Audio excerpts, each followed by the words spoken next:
Todo este trabajo está realizado invocando la memoria del maestro Osvaldo Bayer, reivindicando su obra y su figura.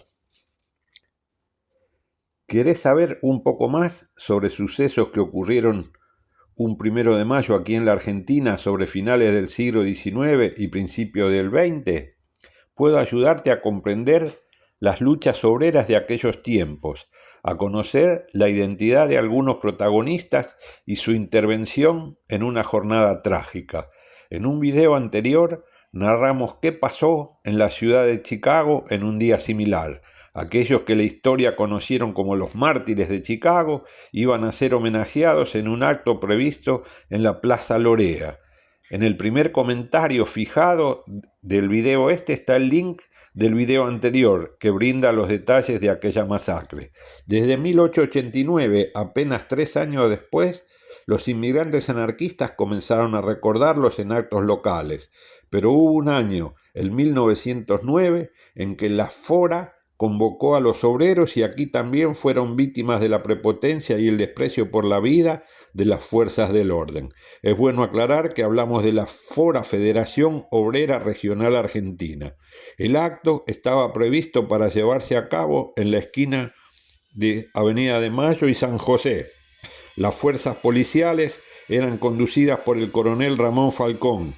La orden fue dispersarlos y lo hicieron disparando contra los manifestantes.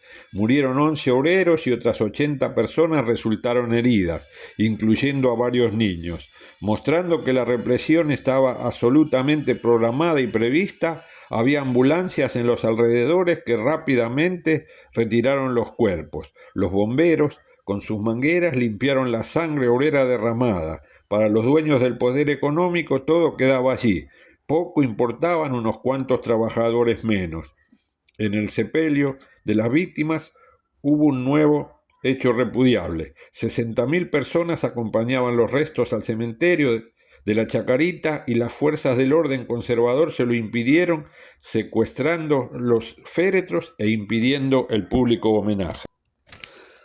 Al mismo tiempo, la Bolsa de Comercio y la Cámara de Cereales rendían tributo a ese coronel que se convirtió en su héroe. Ramón L. Falcón había sido el primer cadete en ingresar al Colegio Militar de la Nación.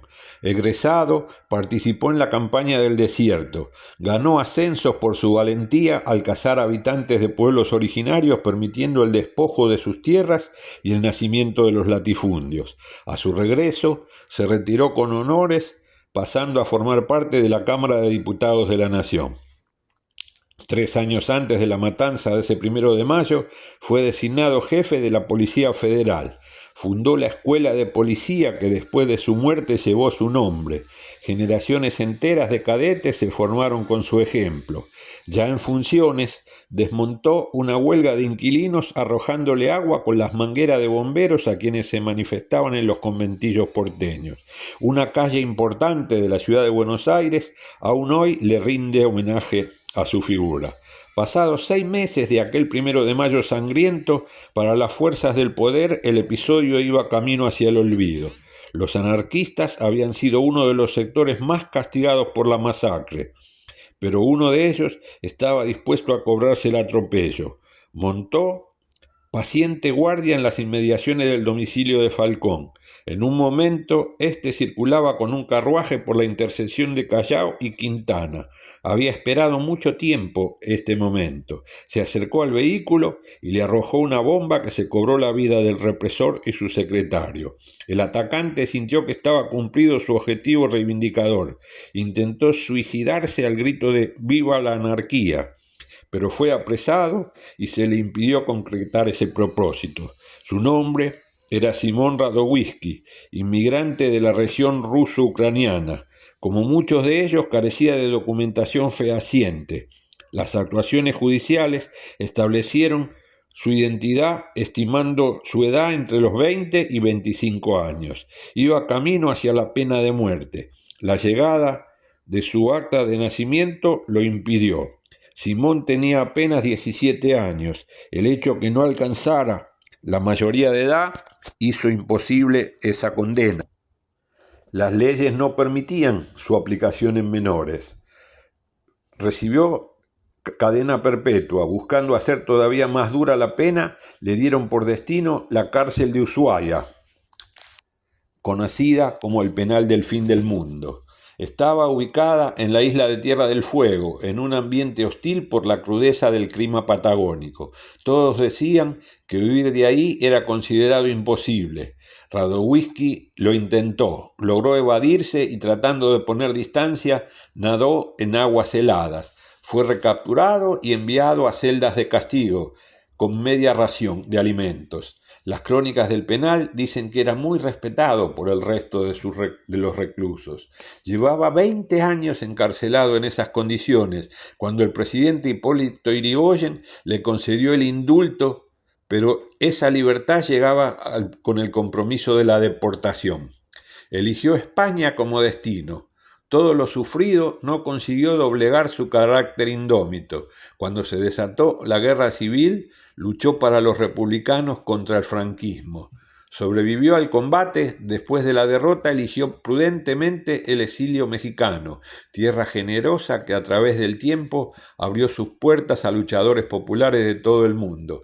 La hospitalidad fue una característica permanente de ese país hermano. Murió allí en 1956 a los 64 años, vividos con mucha intensidad. Quien les habla, circulando una madrugada por Ramón Falcón, advirtió un hecho que le arrancó una sonrisa de satisfacción. Manos anónimas habían pegado sobre los carteles identificatorios de la calle letreros con el apellido Radowisky. En otra esquina llegaron todavía más en su acto reivindicador, pintando con aerosol Falcón, asesino de obreros, además del símbolo inconfundible del anarquismo. Tratando de comprender a Radowisky, nos gustaría cerrar este video con algunas palabras suyas. Maté porque el 1 de mayo de 1909 el coronel Falcón, al frente de los cosacos americanos, dirigió la masacre contra los trabajadores. Mi indignación llegó al paroxismo cuando sufrí la vergüenza de comprobar que los representantes del pueblo en las cámaras aplaudían la actitud del citado jefe de policía. Soy hijo del pueblo trabajador, hermano de los que cayeron en la lucha contra la burguesía, y como la de todos, mi alma sufría por el suplicio de los que murieron esa tarde, solamente por creer en el advenimiento de un porvenir más libre, más bueno para la humanidad.